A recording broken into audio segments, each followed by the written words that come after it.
Me da un enorme gusto recibir a Kenneth Smith. Si alguien sabe de negociar el tema comercial con una administración del presidente Trump, es Kenneth Smith. ¿Cómo estás, Kenneth? Muy bien, Leo. Muchísimas gracias por la invitación. Viene de regreso Donald Trump. ¿Cómo ves? Así es. Pues bueno, ya sabemos que su tono va a ser duro. Podemos esperar turbulencia y presión sobre México de inmediato. Las amenazas sobre incrementos arancelarios, los temas relacionados con mezclar los temas comerciales con seguridad y migración.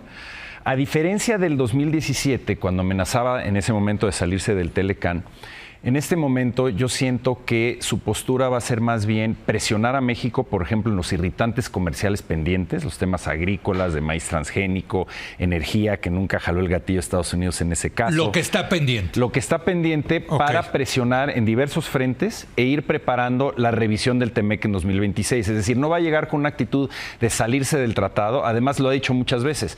Yo negocié el mejor tratado de Estados Unidos, que es el TEMEC. Lo ve como su hijo, como su producto. Pero sí también dice que le va a poner desde el día 1 y aranceles a todas las importaciones. Claro, a las ¿Esa importaciones. amenaza creíble? Mira, es difícil que lo cumpla. México y Canadá tenemos una ventaja importante con respecto al resto del mundo, porque hay este blindaje del TEMEC. Es decir, pero puede decir él, ustedes no han cumplido con el TEMEC y ahora sí que demándenme. Puede tomar decisiones unilaterales o arbitrarias, pero a diferencia de que si se lo hace a otros países, con México y con Canadá es muy costoso porque somos mercados muy importantes. Somos el primer destino de muchísimos productos agrícolas, el principal socio comercial de Estados Unidos, y en ese sentido, si toma posturas como la que señalas de incrementar los aranceles, sería una violación del tratado y México puede utilizar las herramientas del acuerdo para tomar represalias. Entonces ahí tenemos. Pero ahí ya empieza una guerra comercial. Y claro, y es lo que no conviene. Aquí si ya pensábamos que íbamos a tener un ambiente complicado para el 2026, en gran parte por el tema de China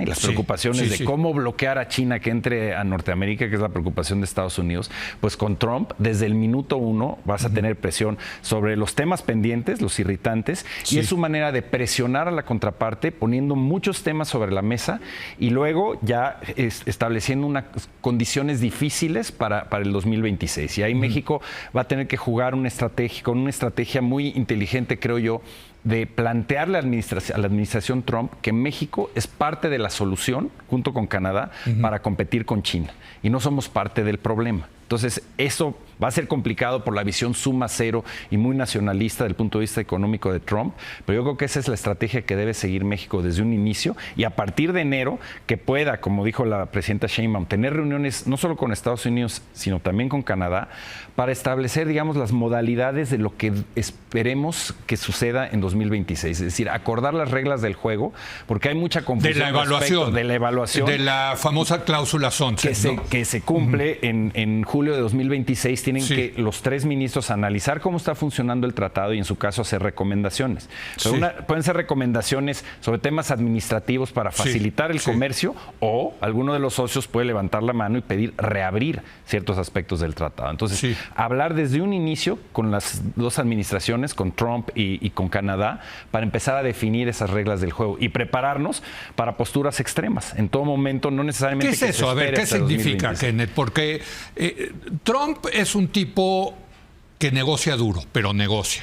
Sabe meter la pata dura, ¿no? Correcto. Y a veces blofea, a veces farolea, ¿no? Por supuesto. A ustedes les tocó. Por supuesto. ¿No? Entonces, ¿cómo le haces? Y cuando tú dices, hay que estar preparado para contraatacar, si viene un faroleo duro, o ¿cómo se hace eso, Kenneth? Mira, al final de cuentas hay que entender que, por supuesto, hay que hacer un análisis de qué amenazas son creíbles, cuáles son reales. Utilizar, digamos, la relación de años que tiene nuestro sector privado en Estados Unidos para que se ejerza presión también desde Estados Unidos cuando Trump quiera tomar medidas extremas. En la negociación del TEMEC amenazó varias veces con salirse.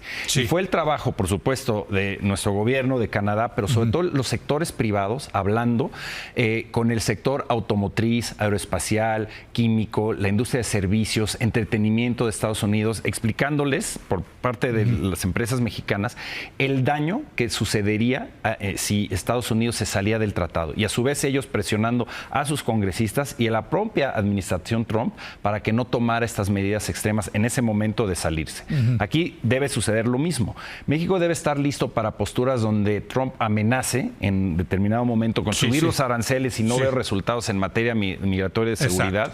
Y México no debe doblarse, es decir, debemos operar bajo la legalidad. Si Estados Unidos amenaza con incrementar los aranceles, la respuesta debe ser: estoy listo para utilizar yo los mecanismos del tratado y defenderme. Eso es aparte. Si tú haces eso, estarías violando el tratado.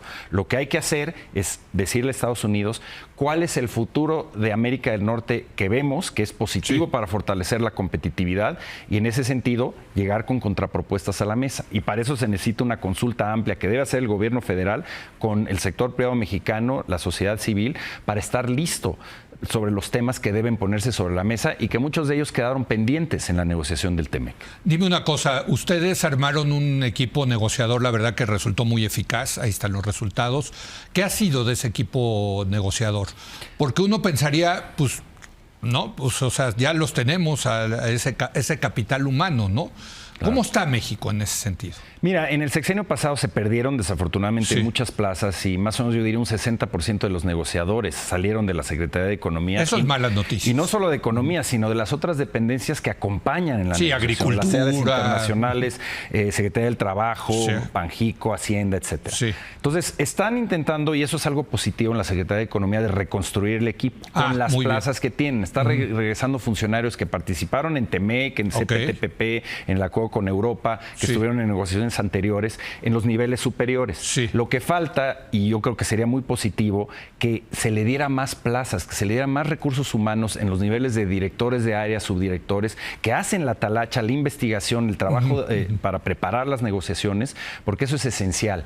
Ahorita están operando, creo, en el área jurídica con más o menos 25% de los abogados que tenían hace 6 años. Entonces es muy difícil, digamos, lograr todos los objetivos que se están plasmando si no fortaleces los recursos humanos. Pero los que están regresando son gente que tiene experiencia en negociaciones, eso es algo positivo, y lo que sí vemos es una mayor interacción con el sector privado, cosa que se había perdido en el sexenio anterior. Se rumora de que regresa Lighthizer como posible representante de comercio en la Casa Blanca, el USTR. ¿Eso sería buena o mala noticia? Mira, al final de cuentas sabemos que Lighthizer va a jugar un papel fundamental. Ya lo conoce. Lo conocemos muy bien, sabemos cuál es su estilo. Él es muy hábil desde el punto de vista económico y de negociador comercial, porque traduce estas ideas generales de Trump, de nacionalismo económico, en políticas específicas y en propuestas que fueron muy tóxicas también y que México logró desactivar. Entonces, aunque no quede en USTR, no es seguro que vaya a ser nuevamente el representante comercial, pero va a jugar un papel importante, ya sea que quede en el Departamento de Comercio o un puesto muy relevante que podría tener es como jefe de asesores económicos del presidente en la Casa Blanca. Entonces es probable que regrese él a alguna función importante y va a marcar el rumbo de la política comercial de Estados Unidos. Y bueno, hay que estar preparados para esta postura dura de Estados Unidos. En su libro The Art of the Deal habla Trump de la importancia de ser rudo con la contraparte y si cede, ser doblemente rudo. Entonces eso lo aprendimos en la primera negociación y yo creo que es una buena lección para el gobierno federal cuando vaya a enfrentar a estos negociadores en la siguiente fase. Kenneth, pues te vamos a pedir que estés muy cercano de Es la Hora de Opinar en este proceso que viene. Vamos a tener mucho que analizar, desde luego, y pues te pedimos que nos ayudes a entender cómo van estas negociaciones. Por supuesto, con muchísimo gusto. Yo creo que el mensaje es que México es parte de la solución de cómo competir con China, y ese es un mensaje que debemos llevar a la Casa Blanca y también con el primer ministro Trudeau desde el minuto 1. Muchas gracias, Kenneth Smith. Gracias a Kenneth Smith. Voy a hacer una pausa y viene Pablo Zárate ahora a hablar del nuevo programa, la nueva propuesta en materia eléctrica del gobierno de la presidenta Sheinbaum. Regresamos.